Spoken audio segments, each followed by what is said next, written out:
Continuamos en Infobae TV, hay muchos temas de la economía para hablar y bueno, hemos invitado a Carlos Pérez. Carlos Pérez es exdirector del Banco Central de la República Argentina, consultor de empresas. Carlos, ¿qué tal? ¿Cómo estás? ¿Cómo estás vos, Carlos? Bien, bueno, mucho para hablar de economía, una economía que día a día uno ve que se va complicando cada vez más, habla con empresarios y están preocupados por el día a día, por los 16 meses que le quedan a este gobierno.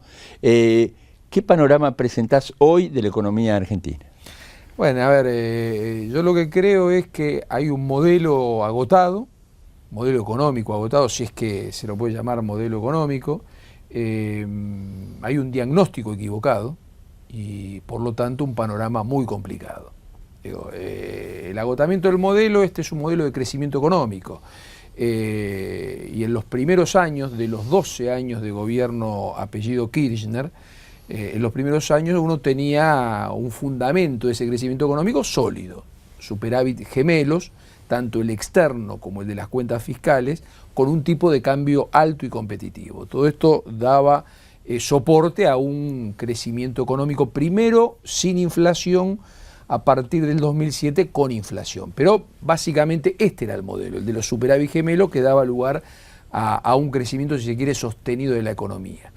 Después, básicamente desde el 2010 en adelante, el fundamento del crecimiento es otro, es la política monetaria y fiscal expansiva. Y esto dio rédito el primer par de años, el 2010 y el 2011. 2012 y 2013 ya fue estanflación, ya fue estancamiento económico o muy poco crecimiento económico con inflación, ¿sí? Y estos últimos 2 años, 2014 y 2015, lamentablemente es inflación creciente con recesión creciente, con lo cual es el peor cóctel, la peor combinación de todas y la demostración de que la política monetaria y fiscal expansiva pueden traccionar la economía un breve plazo, pero no es un motor de crecimiento sostenido, por lo tanto creo que esto hace al modelo económico agotado, ¿no? Ahí vos mencionaste el 2011. La presidenta Cristina Fernández de Kirchner acababa de ganar las elecciones, con el 54% de los votos, y aparece esta idea que transmiten en una conferencia de prensa, yo tuve la posibilidad de estar, Amado Udú, Ricardo Chegaray, Hernán Lorenzino, que es el secretario de Finanzas, e imponen el famoso cepo cambiario. ¿Cuánto crees que lo perjudicó a la economía el cepo cambiario teniendo hoy estos valores que tenemos prácticamente con una brecha cambiaria del 90% en lo que es el dólar oficial y el dólar paralelo en la mayoría de sus versiones, contado con liqui, dólar bolsa? Una decisión absolutamente desacertada, absolutamente desacertada. Yo recuerdo en ese entonces que estaba en el directorio del Banco Central, es una decisión que toma el Banco Central de la República Argentina. Uno forma parte de un cuerpo colegiado y puede tener una posición individual distinta a la del consenso, pero básicamente sí recuerdo en esas discusiones que uno planteaba, en mi caso personal, como contrapropuesta a esto que para mí era un disparate, el volver a lo que se hizo en el año 2009. Nosotros habíamos tenido un momento de pérdidas importantes de reservas internacionales, de pulseada en el mercado de cambio. Esto pasó en el 2007, sobre todo en la última parte del 2007. Hubo casi 4 corridas cambiarias que Martín Redrado las manejó ahí desde el Banco Central. Y en el 2008 fueron varias, ¿sí? Y en el 2009 se decidió realmente poner todos los dólares sobre la mesa, recesión mediante, porque las cosas no son gratuitas, ¿sí?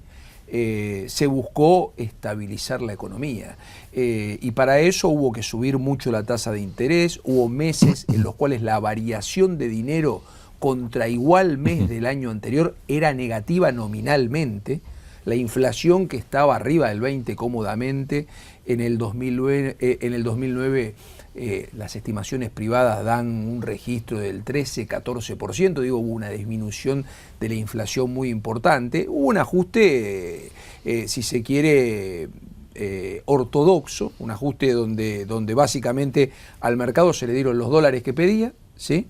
Y la tasa de interés hizo como contrapeso muy importante, con un ajuste en la cantidad de dinero muy importante.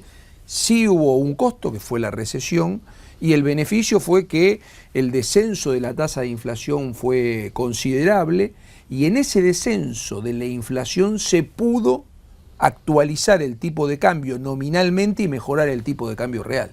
Digo, claramente se dejó una situación macroeconómica de cara al 2010 muy sana.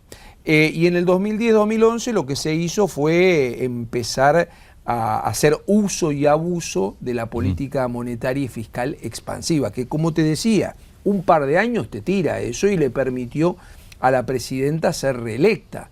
Pero después tenés que buscar un motor más sólido para el crecimiento económico, y lo que nunca se reconoció es la inflación, y lo que nunca se buscó, por lo tanto, es un programa antiinflacionario, que me parece que era la condición esencial en ese momento, ¿sí?, para volver a recuperar crecimiento económico. Se fue por algo más fácil, que fue a la vista, ¿no? Que fue el cepo al dólar, y se hizo un desbarajuste muy grande, porque fíjate vos que lo que pasó entre el 2010 y la fecha es una inundación de pesos en la economía y una pérdida de 20.000 millones de dólares de reservas internacionales, una pérdida considerable. Esto es, se inundó de pesos a la economía y se perdieron muchos dólares en la economía formal. Y esos 20.000 millones de dólares que se perdieron en el último lustro están focalizados, están concentrados a partir de la muy mala decisión del cepo al dólar a fin del 2011. O sea, están concentrados en los 2 años y medio que van desde su instrumentación a la fecha. Ahí da la sensación que en realidad, a través de toda esa emisión de pesos, lo que hiciste en el fondo fue financiar la fuga, digamos, porque vos emitiste pesos, te compraban los dólares y los dólares se van. Exactamente. Ahora, Carlos, yendo al tema en particular de los dólares, hoy hablaba con un empresario de la industria automotriz en función de esto, que el gobierno autorizó solamente 100 millones de dólares por mes para las empresas automotrices para poder importar insumos, y me decía, a mí me autorizan hoy 3,5 millones de dólares, pero yo necesito 25. El problema está, ¿quién me da el resto, la diferencia entre los 25 y los 3,5? Y ahí me parece que empieza un problema que no tenía la economía argentina, que se empieza a ver a partir de estos últimos días, que los empresarios que no encuentran los dólares que el gobierno no le vende, lo tienen que buscar en otro lado. Y bueno, y eso es lo que explica las subas que Esa es un poco la explicación de la suba. De los dólares alternativos, digo, ya no podemos decir, bueno, el dólar blue es un mercado chico y es poco representativo de la realidad económica. Digo, dólar blue, dólar bolsa, dólar contado con liquidación, digo... Está bien, pero sí, contado con liquidación, como decís vos, y dólar bolsa, no son dólares ilegales, digamos, no, son dólares que... alternativos, dije. Exacto, yo. Por eso claro, por eso te pregunto, ¿está desdoblado el mercado cambiario de facto? Más allá que en un mercado el Banco Central no puede intervenir, en otro sí. Sí, con un ritmo ascendente muy peligroso, ¿no? Porque básicamente estamos hablando de variaciones del 25% desde el default argentino en los últimos 2 meses para el dólar blue, para el dólar contado con liquidación 45%. En 2 meses estamos hablando de un valor que estaba en 10 pesos por dólar. Que coincide en el momento que la Argentina, de alguna manera, entra en default. Bueno, es que yo pongo esa fecha porque me parece muy importante, digo, porque de algún modo Argentina viene con un problema desde hace tiempo, que es el uso y abuso de los pesos y la emisión monetaria a diestra y siniestra, pero desde fin de julio lo que está diciendo es voy a usar reservas y no voy a tener dólares voluntarios. Por lo tanto, prácticamente lo que de algún modo está diciendo es pesos voy a meter todo lo que necesite el Tesoro desde el Banco Central de la República Argentina, dólares no voy a recibir, ¿sí? Y esta dinámica obviamente que se vuelca sobre estos dólares alternativos, sobre el dólar blue, sobre el contado con liqui y sobre el dólar bolsa, con variaciones que van en estos últimos 2 meses entre el 25% el dólar blue y el 45% el contado con liqui. Ahora, Carlos, lo que llama la atención ahí es que cuando uno ve todas estas cosas, y las ha visto, hay algún tipo de reacción por parte del gobierno. Y hoy uno no ve reacción ni desde el Ministerio de Economía, ni desde el Banco Central de la República Argentina, como que está todo liberado al azar y a lo que pase. Sí, con lo cual uno dice, bueno, ¿qué puede venir? ¿No? Claro, y esa es la pregunta, ¿qué puede venir? La verdad que a ver, yo lo que creo es que lo ideal sería tener un programa antiinflacionario, porque como te decía, el problema de fondo que tiene la economía argentina es la inflación. La verdad que es difícil no lo tenés. ver que esto lo tenga como diagnóstico el equipo económico y el gobierno nacional. Con lo cual, digo, la verdad que si uno le tiene que asignar una probabilidad de ocurrencia a que el gobierno encare un programa, un plan antiinflacionario, me parece que la probabilidad es casi cero. ¿Y en el tema cambiario? Que haga algún ajuste monetario, esto es, que reconozca que la tasa de interés que se le paga a un ahorrista es la mitad de la inflación, y tampoco parece ser que esta realidad la reconozca el equipo económico y el gobierno nacional. Por lo tanto, me parece que va a tener que apostar a plantear un horizonte donde lo que es hoy el default largo como escenario más probable tienda a ser un escenario que baje su probabilidad y de cara al próximo año la Argentina normalice la situación financiera y presente un frente externo más parecido al primer semestre de este año que al segundo semestre de este año. Esto es, un frente externo más amigable que nos saque del default largo, del escenario default largo, y nos meta en el escenario del default corto. Porque digo, si no hay conciencia de que el problema es la inflación, si no hay tasa de interés y ajuste monetario que el equipo económico quiera hacer, me parece que lo que queda es ir a buscar dólares voluntarios, y para eso hay que salir del escenario de default largo e ir al escenario de default corto. Me parece que ahora, cuando hablas ahí de ese escenario de default corto y default largo. ¿Default largo de qué estamos hablando? Default largo es que lo arregle el próximo gobierno. Default corto es... O sea, vos pensás que existe la posibilidad que este gobierno deje a la Argentina en default. Sí. Sí, hoy es el escenario más probable. Entonces, lo que yo creo es que el gobierno tiene que empezar a dar señales de que ese escenario va bajando en probabilidad. A ver, ¿por qué digo que ese es el escenario más probable, el de default largo hoy día? Sí, ¿por qué pensás el default Primero, largo? había una propuesta desde ADEVA que se la destrozó desde el gobierno nacional. Segundo, la ley de cambio de domicilio. Propuesta, hablas de pagar la sentencia, ¿no? Exactamente. Eso nos llevó al default.